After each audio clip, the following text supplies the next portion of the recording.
Good morning and welcome to the Jewish Policy Center conference call. I'm Shoshana Bryan, Senior Director of the Jewish Policy Center and your host. We have a very large audience today, which makes us very happy. Keep sending those invitations to your friends. So let me introduce you to the JPC and our work.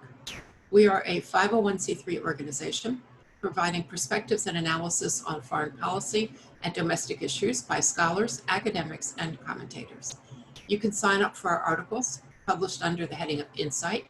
You can see our quarterly magazine, In Focus, and you can see our blog, In Context, all on our website at www.jewishpolicycenter.org. I know it's a mouthful, www.jewishpolicycenter.org. The JPC supports a strong American defense capability, U.S.-Israel security cooperation, and missile defense. We support the legitimacy and security of Israel against anyone who would deny those things. As an organization that sits slightly to the right of center, the JPC advocates for small government, low taxes, free trade, fiscal responsibility, energy security, and, most important these days, free speech and intellectual diversity. Last week, we discussed the potential application of Israeli sovereignty to parts of Judea and Samaria from Israel's point of view, what the possible choices are, how the Israeli government is managing it, U.S.-Israel relations on the subject. Today we're moving. We're going to consider the Gulf states and, among other things, how Israel's choices affect them and how they can affect Israel. In truth, I think people don't know much about the Gulf states. Saudi Arabia, yes, maybe. But to be honest, what do we really know about Bahrain or the UAE? And what difference do they make? Our guest, Simon Henderson of the Washington Institute, is going to make that clear to us, and he's going to make us all smarter. Simon is the Baker Fellow and Director of the Bernstein Program on Gulf and Energy Policy at the Washington Institute. He specializes in energy matters and the Arab states of the Persian Gulf. He's a former journalist with the Financial Times, and he has worked as a consultant advising corporations and governments on the Persian Gulf.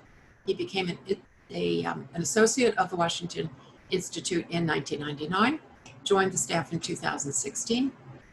He started his career with the British Broadcasting Service. He reported from Tehran during the 1979 revolution. Simon writes and appears frequently in the media, all the places that you would expect him to be, discussing the internal dynamics of the House of Saud, energy developments, events in the Gulf, and Pakistan's nuclear program.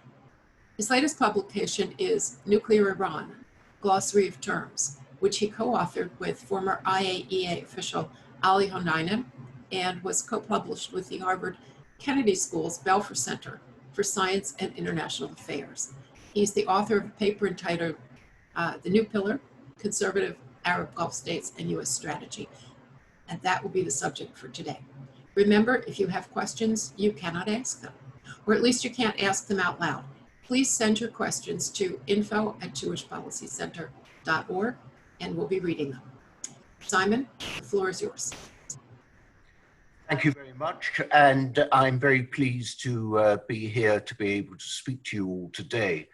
I am actually, despite my accent, I am an American citizen, and I'm speaking to you from my home in Georgetown here in Washington, D.C.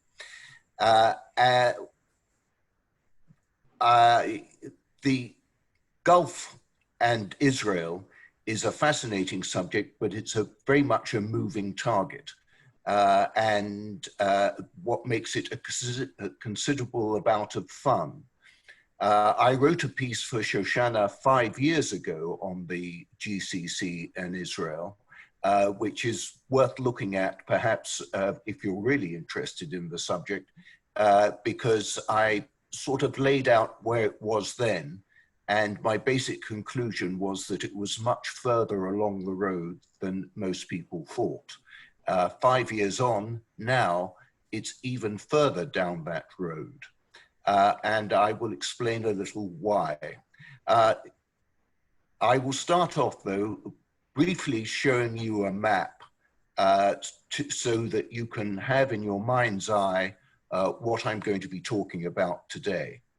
I think this is a US government map. It serves the purpose very well, but I'm going to be talking about the Gulf Cooperation Councils, which are Saudi Arabia, the big one in the middle, and then Kuwait at the top of the Persian Gulf, the small island of Bahrain, which is roughly speaking right in the middle of the Persian Gulf. Next door to that is Qatar, the peninsula of Qatar. And then we have the United Arab Emirates and also Oman. I've been to all these countries except Saudi Arabia.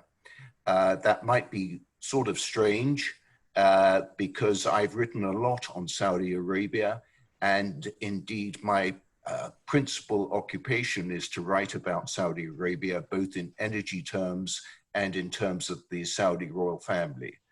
But I was never prepared to go through the various hoops the Saudis used to put up in order to get to Saudi Arabia.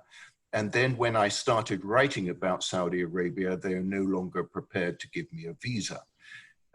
These days, I've written so much, which I would like to think has been constructive, that I won't be going to Saudi Arabia, even if they do offer me a visa. But I have been, apart from Egypt, Israel, Syria, Lebanon, Jordan, Iraq and Iran, and indeed Afghanistan and Pakistan, in the rest of these countries. Now, if we go back, drop the map for a moment, what I really want to talk to you about today is why there are relations between Israel and the Gulf states. And the simple answer is it's because of Iran. And that's the main answer and the main answer today. But in fact, it's also, there's another reason why there are relations, and that's to do with trade. Despite the Arab embargo of Israel from 1948 onwards, when the Gulf states emerged as important economies with the increase of the price of oil in the 60s and 70s, and when their oil revenues came on stream, these countries have been interested in trade with Israel. It varies from country to country, but it's been growing steadily, and it is the untold story of the relationship.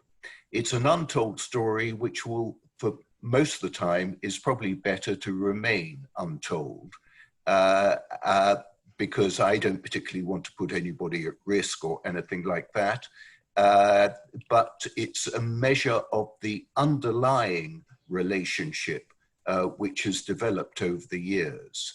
This has particularly been true of Oman, of Bahrain, of the United Arab Emirates, particularly the city, state and trading center of Dubai, and also Qatar.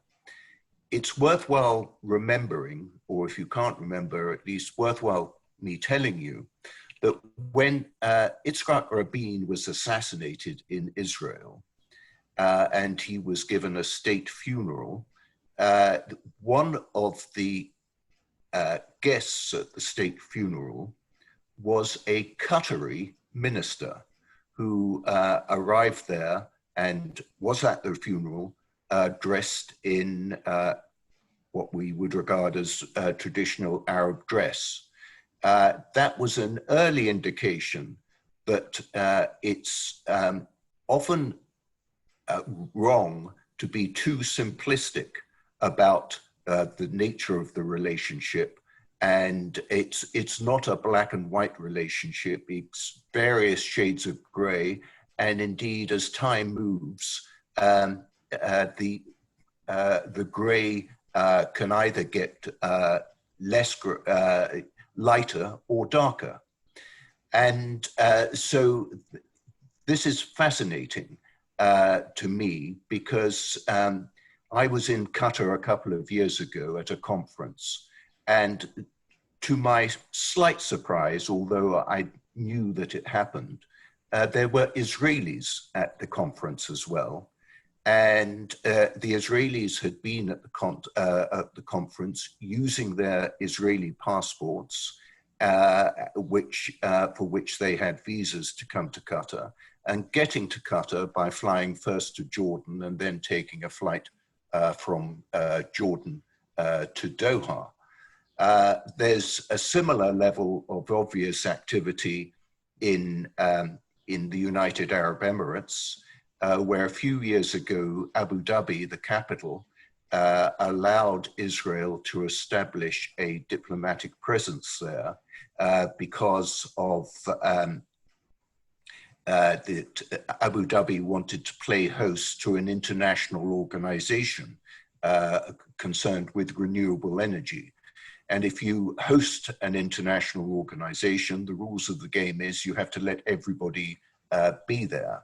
And so Israel has an office there. I think for most of the time, the office is empty. People travel in and out as necessary, but there is an office there. And also, Dubai has been a trading center for Israel for many years. The diplomatic status of its presence there is unclear, and I am not about to clarify it, but watch this space. An example of the sort of thing which has gone on is that an Israeli diplomat once said to me, before things got better with the United Arab Emirates, that he'd been to Abu Dhabi. And I said, why did you go? And he said, well, it was something the Americans put together for us. They said to the UAE and to Israel, you're both allies of the United States, you should talk to each other. And as part of this talking to each other, a group of Israelis, including my acquaintance, flew again via Jordan on Israeli passports to Abu Dhabi, where they had some formal meetings with the UAE Foreign Ministry, and they presented their perspectives on things in the region, and the Emiratis presented their own perspective. And my Israeli contact said there wasn't much agreement, but we at least listened to each other. Well, things have moved on, and these days there's quite a lot of agreement on, particularly between the Emirates and Israel. The Saudi Arabia is also a main center for this sort of developing relationship with Israel, particularly because of the influence of the up-and-coming Crown Prince Mohammed bin Salman, known widely as MBS. And he has made it clear in, not quite publicly, but almost publicly, that as far as he's concerned, developing relations with Israel is the important way forward for his country and for the region. The only country, or the country which is slowest to develop relations with Israel, quietly and certainly openly, is Kuwait. But I'm told, and I've been in Kuwait and had this sort of discussion with Kuwaitis, that there are Israeli contacts with Kuwait as well. Now, the modern context for this is Iran, and Israel has its own anxieties about Iran, and many of these anxieties, particularly on the nuclear issue, overlap with Gulf anxieties about Iran. And so it's become a natural contact for there to be views, exchange of views, and indeed cooperation between Israel and the Gulf states. And these have been, I think, pretty well established by now, at least on the military and intelligence level, as well, of course, as I previously explained, on the trading level as well, the commercial level. But in the sense of, is there going to be diplomatic recognition? I think, although that is at least talked about at the moment, it is going to be elusive for a while. One of the main reasons why it's elusive is the possibility of Israel annexing parts of the West Bank, which is a public area of policy disagreement and concern with Arab public opinion, that we would be foolish, I think, to think that Israel could get away with it, even on a small level, without some reaction. I will perhaps be proven wrong on this, but let's wait until it happens. Then I will decide whether, on the extent of what's happening and the timing of what's happening, of what is going on. So let me draw my remarks to an end again at this point and open up to questions. I have a particular view which I will throw out to you as a way of challenging what your conceptions are, which is that Israel's relations with the Gulf states have developed very well and are actually very rewarding to both sides. But it might well be best that they only remain at that less than official and public level, so that they can grow even more, both in closeness of the relationships and in the size of the commercial relationship. This would be a way of moving the relationship forward, seeking public recognition, diplomatic recognition, is a target, I think, for the future rather than for the now. Shoshana. Thank you, Simon. Thank you for a really good introduction to things that we need to understand. So we talk about what the Gulf states do, or any Arab country does, or any country does with Israel. And you have to ask a second question. One of our listeners is asking, how much of this do the people of those countries know about the relationship? Is it a problem for the governments to be dealing with Israel? And have they talked to the people? Is it a secret? Do they feel that it would hinder the relations if their people knew? These countries don't talk to the people about what the governments of these countries think is not particularly the people's business to know about. That's the general statement, and it's there are some particular angles there which are worth mentioning. There is a substantial sympathy at a popular level for the Palestinians.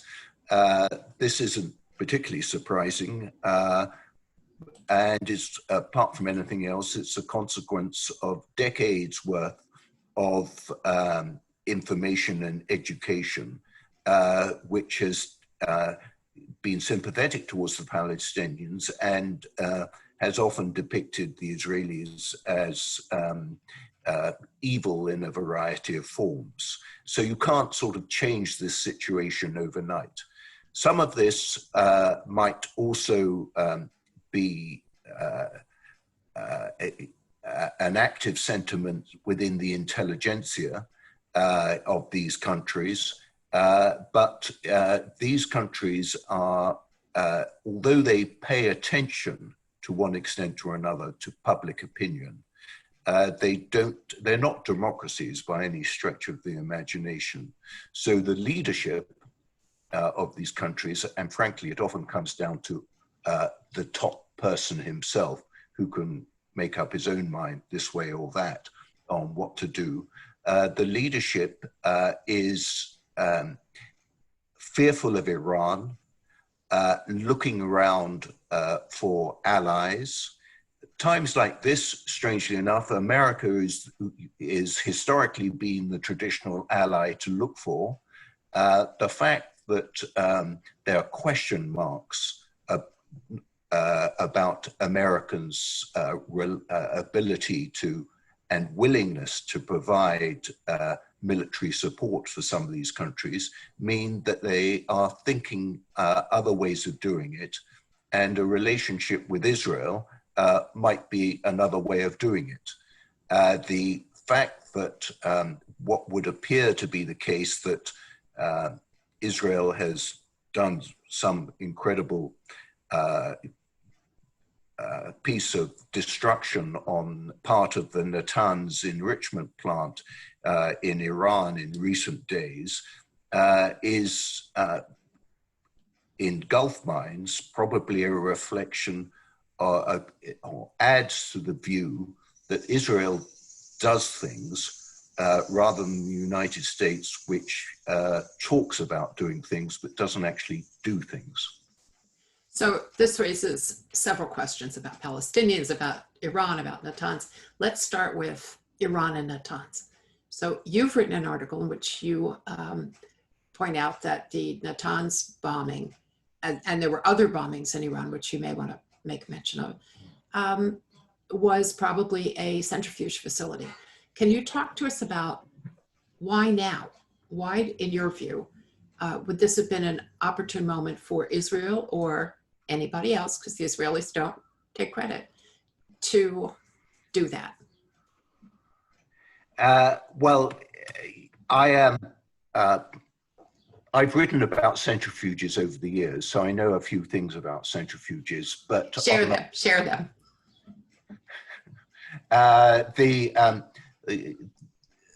On much of the information of what's happening in Iran, I have been as reliant on news reports as other people. And I take note that there have been a variety of incidents. I also take note that Benny Gantz, the defense minister and the alternative prime minister, has said not everything happens in Iran is necessarily to do with us.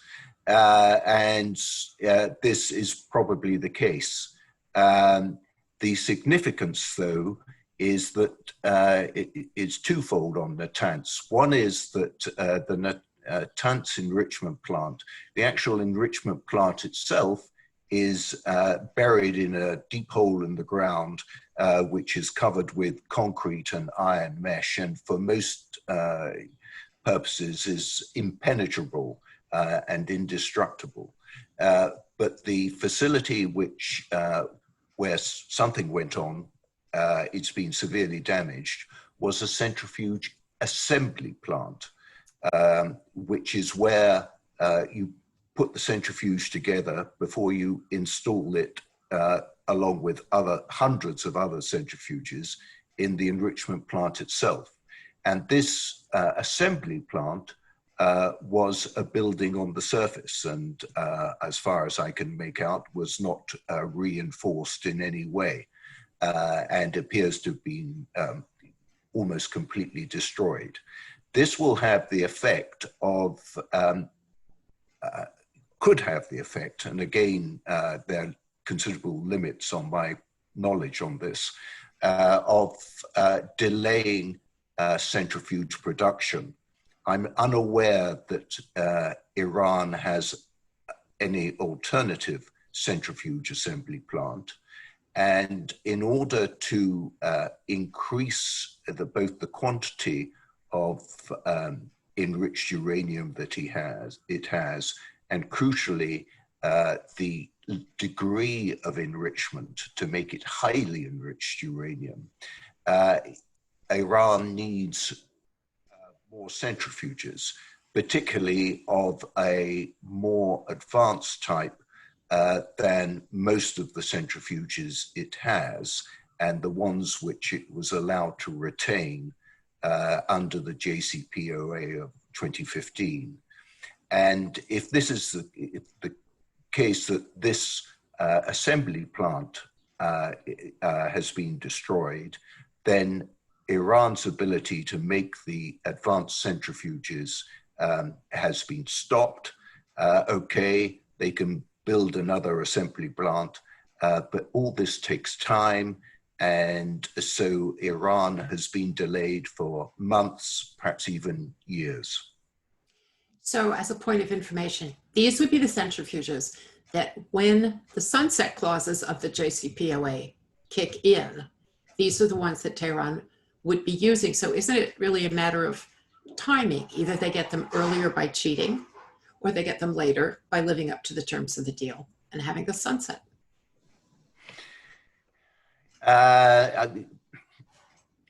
Or not. You're verging into diplomacy rather than technical matters. And, you know, even if it is the case that Israel has attacked this facility and destroyed it, tomorrow is another day. And it might not be tomorrow in the sense of 24 hours, but next year, 10 years, 5 years' time, 10 years' time, as far as we know, Iran, the country, will still be there. Maybe it won't have the same regime. Maybe it won't even perhaps be an Islamic republic as it is today. Things change. But in terms of dealing with the current crisis and winning valuable time, this certainly appears to have been a success. But we might well now be in for a period of diplomacy where we can alter some of the conditions of the JCPOA or force Iran to accept some altered conditions. Of course, will they accept them? What will they do on the quiet? I don't know. We'll see. You'll have to ask me again. Does that mean you'll come back and do this again? That's great. Thank you. Let's go back to the Gulf states and the Palestinians. Among the things that you said was that the people of the Gulf states do feel for the Palestinian cause. They've been taught to do that. They do that. They believe that. So the Palestinians are important to them at a certain level. Do the Palestinians control how the Gulf states proceed on this issue, or do the Gulf states have influence on how the Palestinians might proceed? Is it possible to expect? Because there were, as you know, Gulf state representatives in the White House when the president produced his plan. Do those people have influence on the Palestinian Authority? As far as I can see, not much. Mahmoud Abbas has a farm in Qatar, but I don't think he ever goes there. I think the other Palestinian leadership might have apartments in the Gulf. But there used to be a time when the Palestinian leadership relied substantially on Arab countries for funding. That is no longer the case.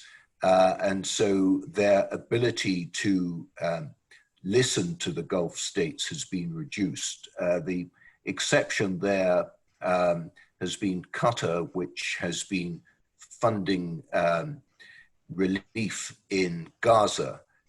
This is often depicted as being funding Hamas.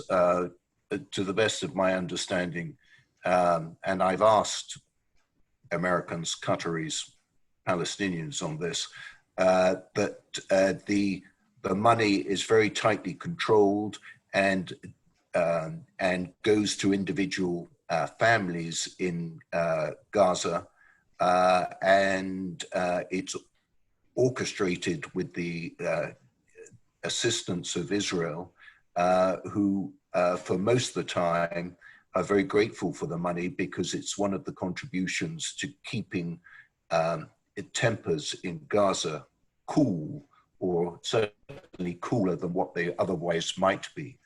But that sort of Gulf influence on the Palestinians has been reduced over the years. And the way it's depicted, and I probably agree with it, it's a sense of exasperation with the Palestinians that they haven't been willing to try and sort it all out with Israel. The Palestinians would, of course, say, well, we've never been offered a deal which we would find acceptable. But without going down that particular path, I think the bottom line there is that every time an element of a plan or a deal is suggested these days, it's less to the Palestinians' advantage. Unless, governments change here in the United States or in Europe, or indeed even in the Middle East, and what people want in terms of sorting out Israel and Palestine, it becomes the framework for negotiation changes. So this prompted two other questions, one about Qatar, one about Jerusalem. When the United States decided to move the U.S. Embassy to Jerusalem from Tel Aviv and essentially recognize Israel's claim to sovereignty over both halves of Jerusalem, there was a belief that the Arab world would explode, the Arab street would explode, that this would be the cause of upheaval, major upheaval. It was not the cause of major upheaval. It was hardly the cause of minor upheaval. If you compare what people respond to, do you think that there will be a bigger or a lesser response if Israel applies sovereignty to parts of the West Bank than there was to essentially asserting its sovereignty over all of Jerusalem? One of the reasons that I write about the Gulf is so that I don't write about Israel and Palestine, for which there are far too many people who write about it. But I want to know about the Gulf state reactions, not the Palestinian reaction. Okay. Gulf state reaction. No. It's not going to be in the Gulf states where there's going to be a particular reaction to any annexation. Where I would look for the reaction and would monitor the reaction carefully is Jordan, which, as we well know, has a population which of what Jordanian Arabs, which are known as East, plus many Palestinians or people who regard themselves as Palestinians or whose roots what were originally in what was at one point the British Mandate of Palestine until 1948. And the degree to which they will be affected or indeed concerned about annexation is the issue. On the Gulf states, we've had some interesting pieces, elements of reaction so far, or preemptive reaction, most notably from the United Arab Emirates, which has been opening up towards Israel on a public level. They sent, within a matter of a couple of weeks, 2 planes to Tel Aviv with aid for the Palestinians related to the coronavirus. One plane, the first plane, was all white, i.e. it had no national markings on it. The second plane was in the colors of Etihad, which is the airline of Abu Dhabi. And this was seen as what could be the case if Israel doesn't annex anything. And this sense was increased by Yosef Aloteba, who's the Emirati ambassador here in Washington, D.C., who wrote a piece which was translated into Hebrew and published in the Israeli newspaper Yediot Ahronot, and the headline of which summed up the whole thing, which was, you can have annexation or you can have normalization, but you can't have both. This was slightly undermined by another Emirati minister, Anwar Gargash, who was quoted as saying something similar but not quite the same. So people wondered why the ambiguity.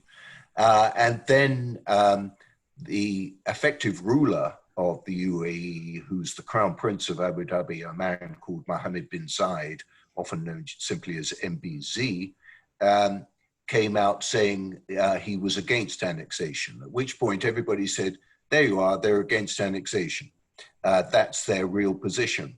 Lo and behold, a few days later, it's announced that an Emirati companies have signed agreements with Israeli companies to work on ideas and technology related to dealing with the coronavirus. So it goes back to the basic question, what is the tolerance level for annexation by the United Arab Emirates?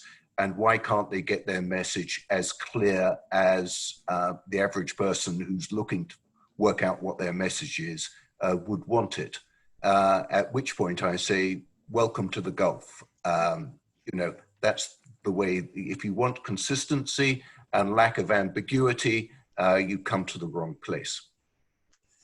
Okay, that makes it a lot clearer. So now clear up something else for us.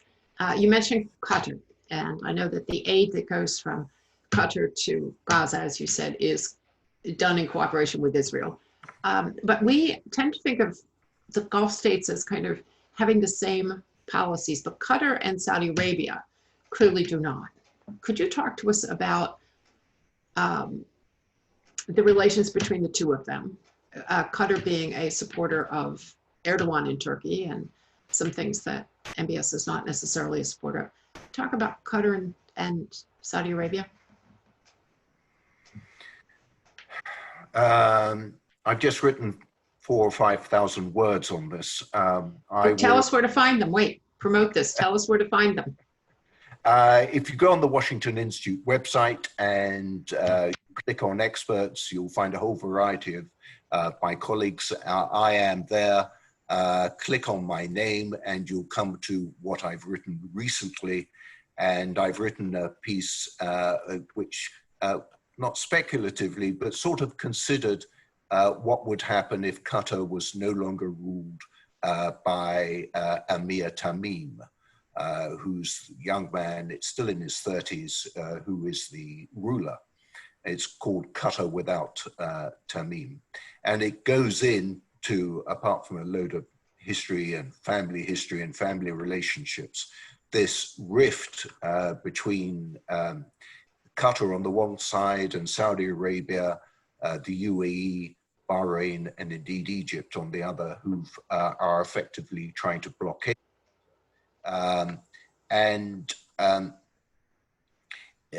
It's Qatar. I think the way of summing up Qatar and its relationship with the other Gulf states is that Qatar regards itself as not necessarily a team player. So it won't agree with the other Gulf states, and it has an irritating habit of doing irritating things like allowing in exiles, which upset other countries.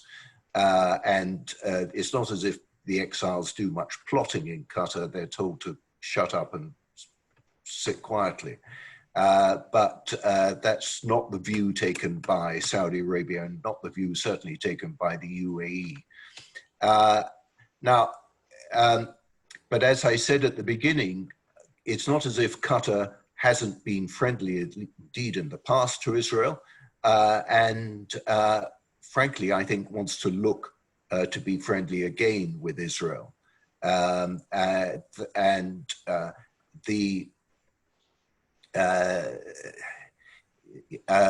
Qatari friend a year or so said,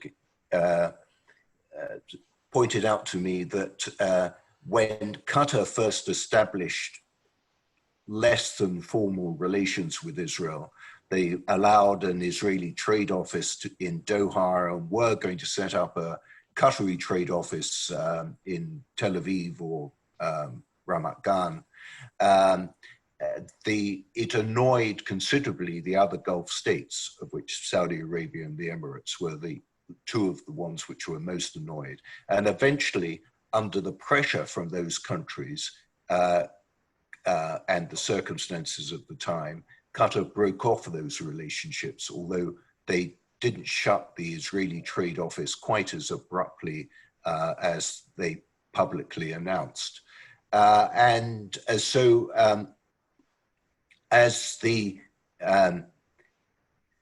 my Qatari friend explained to me, he said, if only we hadn't stopped public relations with Israel.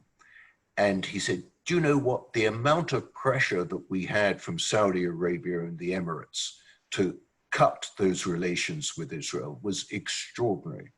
I don't know the details of the pressure, but I can imagine it was pretty heavy. But I'm pointing out to you that it's an ingredient which is very much a family squabble, which, like many family squabbles, might be sort of settled at any particular moment, but the background of it, frankly, continues for a long, long time. It might publicly be settled, but I don't think it's about to be settled. And in the meantime, from the context that I've had, Qatar still seeks to walk a delicate balance. It's friendly with Turkey because other people aren't friendly with Turkey, so it looks to particularly big countries which might be able to help it out. And it's also it's certainly not as friendly to to Iran as Emirates and Saudi Arabia would like to allege. And it seeks to have decent relations with Israel. When I was in Doha a couple of years ago, and again, I wrote about this again, you'll find it on the Washington Institute website.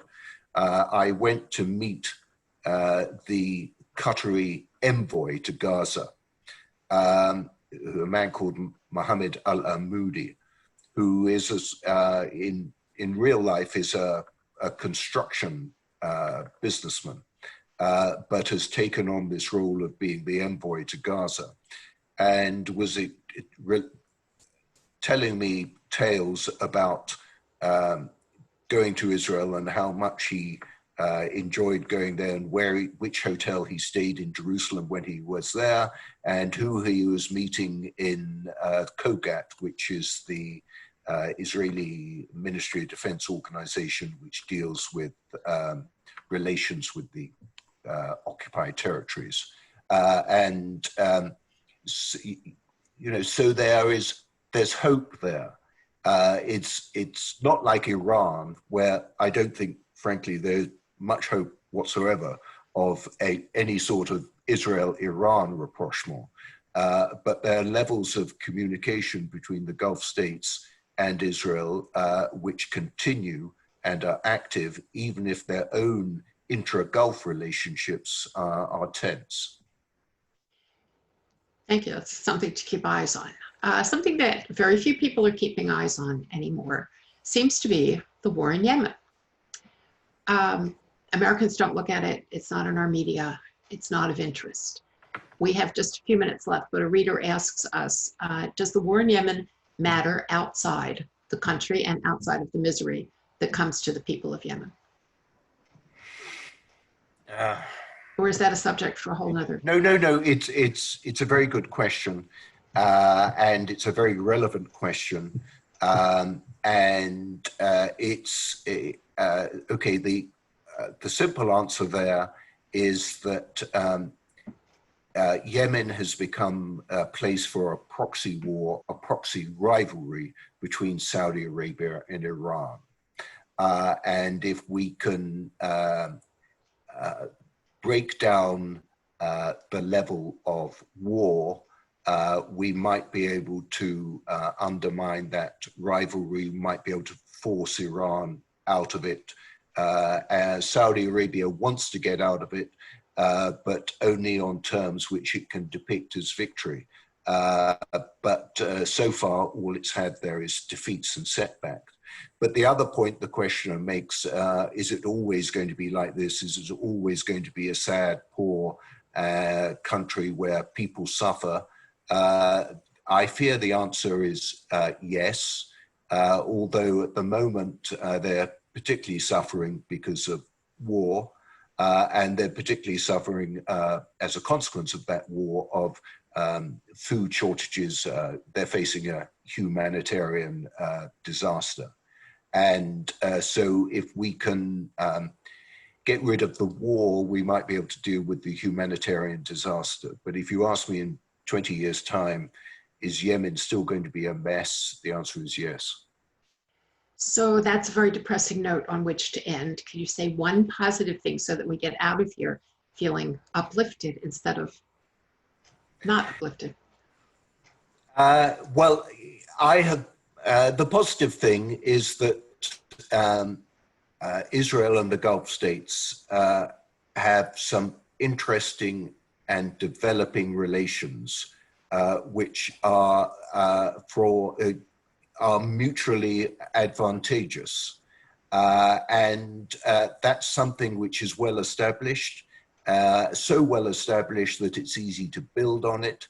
Don't take it too much for granted, and don't look too much for public displays of friendship and diplomatic relations. But there's a lot going on, and it behind the scenes, behind the headlines, it changes the fundamentals of Israel's position in the Middle East. That is a great note on which to say thank you very much. I think we've learned a lot. Our listeners seem to have learned a lot. We've got lots of questions. Simon, thank you. And to everybody who is on the call, we will be back next week with Ilya Shapiro, who's going to talk to us about the Supreme Court session that will be ended by then. So you'll get an invitation in the mail, and we hope to have you with us again next week for Ilya Shapiro. Thank you, everybody. Simon, thank you very much. Thank you. Thank you for inviting me.